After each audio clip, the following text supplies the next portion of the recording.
is Dr. VirginiaCylke. I am an associate professor of psychology, and I am researching kink and kink culture and how it is related to media portrayals of the kink community.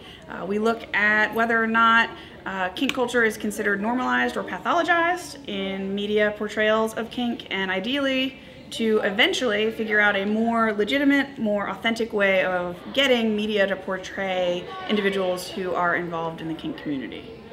To give you a little idea on how we are doing this project, essentially what we're doing is we've got 3 steps. First step was a baseline study to establish whether or not there were any pathology or fundamental differences in kink community, swinging community, and what I'm going to call traditional community for the lack of a better word. We found that there really is no significant pathology, so a lot of the stereotypes that exist about the kink communities are untrue. And what we do is we look at how our media then portrays these communities and how people who watch these shows view the community. And we found that essentially people either believe that the shows are criminalizing / pathologizing these individuals, or trying to make them fit into the heteronormative box of what their relationship should be like.